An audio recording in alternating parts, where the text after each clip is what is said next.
Olá, bem-vindos ao Ponto de Vista. No programa desta semana vamos conversar com uma personalidade do rap e da cultura hip hop. O Ponto de Vista tem o prazer de receber aqui o César MC. César, seja bem-vindo ao Ponto de Vista. Prazer, uma honra ter você aqui. Prazer é todo meu, fico muito feliz. Vamos que vamos. Pois é, César, quando começou o processo de transformação do César Rezende Lemos para o César MC? Uau. A poesia, o freestyle, né? Ela sempre foi algo muito presente na minha vida, sabe? Eu sempre tive o costume ali desde a infância de fazer uma rima improvisada, mesmo sem o referencial do que aquilo seria, era uma coisa muito particular, quase que um diário, né? Que era fazer minhas rimas, escrever alguma coisa e tal.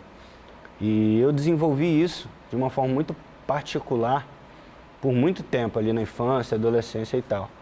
Então, era um pouco do César MC, mas era 100% César também. Eu acho que a coisa começou a mudar um pouco a partir do momento que eu vi a Batalha de MCs pela primeira vez na minha frente, que foi na Praça do Sesc, em Vitória. Então, quando eu vi pela primeira vez que existia um local onde tudo aquilo que eu já fazia tinha sentido, é como se aquele mundo particular, como se aquele diário se materializasse, né?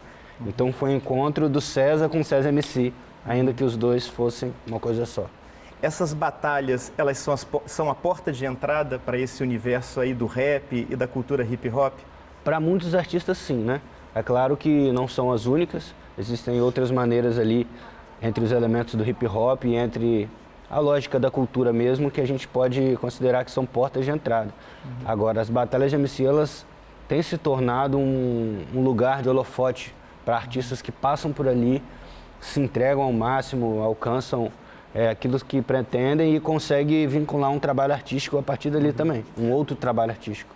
Você, inclusive, foi ganhador de 2 batalhas aqui no estado, né? E ganhou também uma batalha em nível nacional, né? Isso foi um fator de impulso, é isso aí que eu quero seguir mesmo e é esse caminho?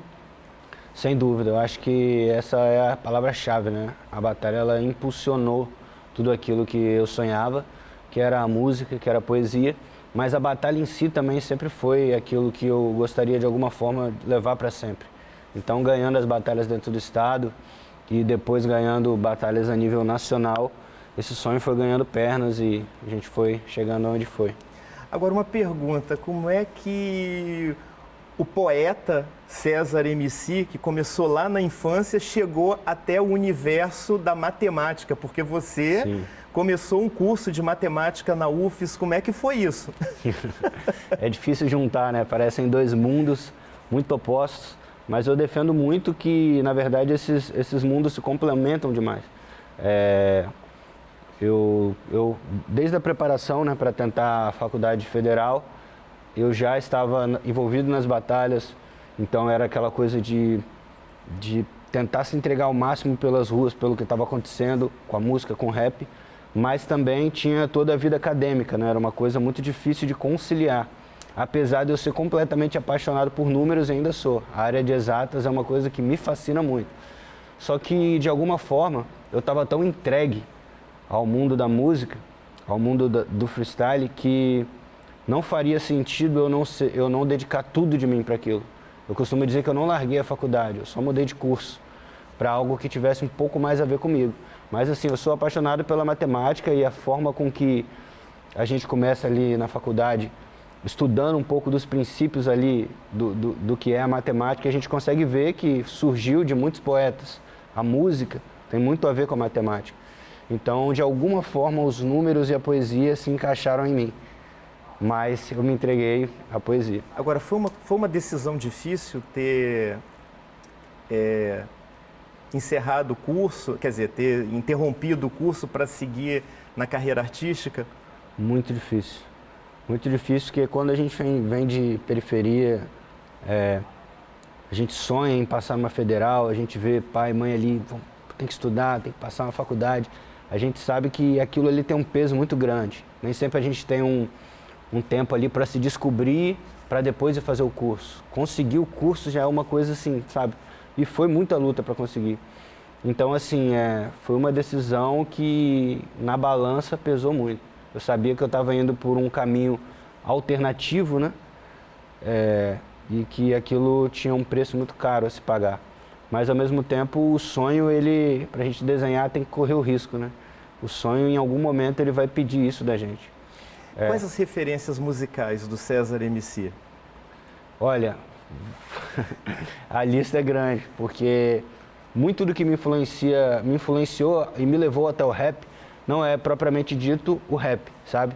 Eu cresci, por influência da minha mãe, ouvindo muito Legião Urbana, ouvindo muito Mochoara, que é um grupo que eu sou apaixonado, grupo capixaba, ouvindo muito Milton Nascimento, e o rap foi entrando depois ali, com Pregador Lu, Apocalipse 16, Racionais, e aí tudo isso foi me aprofundando nesse universo, um pouco do rap da gringa também, eu comecei a desfrutar e tal. Então, Charlie Brown Jr., eu acho que misturando tudo isso, de alguma forma, eu fui levado a enxergar a possibilidade de passar uma mensagem através da música. E aí cai dentro do que é a proposta do rap, né?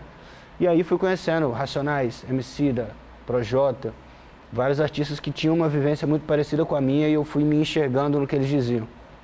E você sentiu por parte de todas essas referências, né, quando você chegou a ter contato com algumas delas, uma receptividade assim, ó, cara, seja bem-vindo, você está chegando aqui, você tem talento, você tem potencial, seja bem-vindo, o que a gente puder a gente vai fazer para dar uma força para você. Você chegou a sentir isso? Sim, sim, e isso é uma coisa que dá muita força a gente que está caminhando, né? São pessoas que de alguma forma, mesmo distante, ouvindo as músicas, a gente já se sentia motivado, sabe? Escutando as músicas ali, a gente já se sentia totalmente identificado. Quando a gente pode ver essas pessoas pessoalmente e entender que a nossa trajetória tem tanto valor quanto a deles e ouvir da boca deles que o nosso trabalho tem tanto valor assim, eu acho que dá um ânimo, né? A gente desacredita muitas vezes nesse percurso. Então, ouvir de uma referência, que você também é uma referência, é algo que faz a gente continuar caminhando. César, você foi criado no Morro do Quadro, uma comunidade que ainda enfrenta uma série de estigmas, né, e questões aí sociais. E isso de uma certa forma te deu régua e compasso para o trabalho que você desenvolve hoje como rapper? Sem dúvida. Eu acredito que, como em toda a comunidade, esses desafios, eles nos dão um olhar diferente, sabe, para a sociedade. E acredito que essa vivência nesse local, com 25 anos de periferia, isso me fez desenvolver toda a minha arte, sabe? Tudo que eu vivi ali, vivenciei, de alguma forma tem um pedacinho daquilo em todas as músicas, no freestyle. E independente do que aconteça e de onde a música me leve, essas peças sempre vão estar ali, porque eu sou isso. Então, essa vivência de comunidade faz a gente querer levar alguns valores para frente, querer ter um olhar de mudança, e também de sensibilidade para tudo que ocorre ali, das coisas que a gente ama ali e das coisas que a gente quer mudar também. Agora, César, você citou uma vez numa entrevista para um outro veículo de comunicação a seguinte frase: a música é vivida antes de ser cantada. Sim.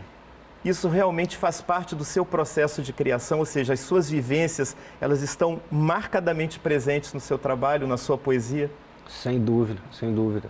E talvez dessa forma que eu me apaixonei por esse mundo da música, né? Como eu disse, eu comecei a prestar muita atenção desde a infância em músicas que tinham essa capacidade de contar uma trajetória. Eu começava a enxergar uma história dentro da música. E essa foi a resposta mais honesta que eu pude dar à música, sabe? Cantar as coisas que eu vivo, as coisas que de fato marcaram a minha vida. Então hoje o meu processo criativo ele acaba até sendo muito pautado em cima disso. Que eu preciso responder a algo que eu estou vivendo, preciso vivenciar antes de ir para a caneta. Então, a forma mais honesta que eu tenho de lidar com a música é cantar o que eu vivo. Pois é, o seu primeiro álbum, né, Dai a César o que é de César, ele traduz muito bem este cenário atual que nós estamos vivendo, de hipocrisia religiosa, racismo, violência, desigualdade social. Essa preocupação com problemas sociais é uma característica marcante, sempre presente no seu trabalho, devido às suas referências também, e você também diria que do rap e da cultura hip hop? Sem dúvida. Eu acho que o hip hop ele foi formado dentro desses fundamentos, né? Quando a gente tem ali os 4 elementos, Bambata, que ajudou a organizar toda essa questão, ele acrescentou um 5º, dizendo que o conhecimento ele era um dos elementos do hip hop. Então, assim, quando se trata de cultura hip hop, uma cultura negra, não tem como a gente não ter um olhar de revolução, de mudança, de melhora, de bater de frente, ter alguns enfrentamentos, né? É natural que tenha isso.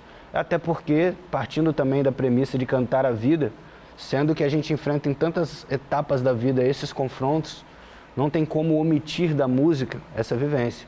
Então, dentro do conceito de cultura hip hop e dentro dessa premissa de cantar a vida, eu não consigo fugir e nem quero dessa necessidade de expor também alguns desafios e barreiras que a gente quer modificar. E qual foi o sentimento aí de ter nesse trabalho aí o auxílio luxuoso aí do Emicida e do Djonga? Extremamente luxuoso, né? Sem dúvida, são referências que marcaram a minha vida, sabe? Quando eu escuto músicas, quando eu vejo a movimentação desses artistas, eu me vejo ali. E são coisas que me dão muita força. Então, quando você tem a oportunidade de trazer essas referências para dentro do seu trabalho, é a realização de um sonho mesmo, sabe? Foi um encontro que marcou. Uma coisa que me chamou muita atenção quando eu vi o seu trabalho Eu Sou Favela, né? Que você fala do cotidiano de algumas comunidades, como a do Morro do Quadro, onde você foi criado, e também algumas do Rio de Janeiro, como Vila Cruzeiro, onde infelizmente tivemos recentemente uma chacina, Cidade de Deus, por exemplo, e outras comunidades do Rio de Janeiro. Eu achei interessante que você mostra, né, personalidades, né, no videoclipe, personalidades dessas comunidades, com os seus dramas e também com a volta por cima, né? Você quis mostrar com esse trabalho que esses espaços, essas comunidades, são lugares de problemas, mas também podem ser lugares, são e podem ser lugares de oportunidades? Sem dúvida. Eu acho muito importante tratar esses dois olhares, assim, né? As coisas que a gente quer mudar, as situações que a gente não pode abrir mão de falar, de tentar propor, de tentar rever, de tentar ressignificar. Agora, seria desonesto demais da minha parte não cantar a beleza das coisas que existem dentro de uma comunidade, que são as coisas que a gente vive em prol de verdade, né? O protesto, ele é só um sintoma do amor que a gente quer viver e do amor que a gente tem para transformar as coisas ao nosso redor. Então, o protesto é um sintoma. Agora, a vida que a gente quer é falar de amor, falar de vitória, falar de conquista, então essas coisas têm que estar juntas. Bom, vamos falar agora do Canção Infantil, que foi um outro trabalho bastante emblemático aí na sua carreira, que contou inclusive com a participação da cantora Cristal. Sim. E das crianças e adolescentes do Coral Serenata, lá da comunidade do Morro do Quadro, né? Como é que foi a sensação aí de ter feito esse trabalho? Sem dúvida, eu acho que, eu costumo dizer, né, que a canção infantil, não importa quantas músicas eu faça na minha carreira, ela sempre vai ter um lugar muito singular, porque é uma música que é como se eu conseguisse ver ela encarnada dentro do Coral Serenata de Favela, vendo aquelas crianças ali. É como se fosse o motivo, é como se eu cantasse de frente para o motivo, né? Então, assim, foi uma música que marcou e eu consegui ver os resultados delas na minha comunidade, em outras comunidades, ver ela dentro das universidades, dentro das escolas, ver o impacto dentro do cenário do rap que ela causou. E isso me motiva muito a continuar tendo esse olhar. Seus trabalhos na internet, publicados na internet sempre tiveram milhões de reproduções, tanto no Spotify quanto no YouTube, não é? Você considera que essas redes sociais, elas favorecem bastante o trabalho de vocês, não apenas para você que já tem uma carreira consolidada, mas também para o surgimento de novos talentos? Sem dúvida. Eu acho que a internet e esses veículos alternativos, vamos dizer, estão aí para isso, né? Que hoje já são, na verdade, o padrão, né? E todo tipo de collab que é feita com um artista ou outro, dentro dessas questões, ajuda a potencializar, né? César, rapidinho que o nosso tempo já está esgotado, o que vem por aí? O que nós vamos esperar do César agora aí, nesse restante de 2022? Tudo que eu posso dizer é que os meus fãs, a galera que me acompanha, eu sempre tive uma periódica muito grande entre um som e outro, nesse dilema de cantar, viver e cantar. Eu vou vir numa frequência diferente agora, com mais lançamentos, com muita coisa nova, muita coisa alternativa, tentando me descobrir um pouco mais. Então, o fã que esperava tanto tempo entre uma música e outra, pode esperar que eu vou vir numa frequência melhor. Ok, dá pra gente terminar com a sua poesia, terminar esse programa em grande estilo com a sua poesia? Sim. Vou fazer como a gente fazia nas rodas de freestyle, a poesia improvisada, né? Então vamos lá mais uma vez para mais uma conquista. Fazer um freestyle aqui no ponto de vista. Todo ponto de vista é visto de um ponto.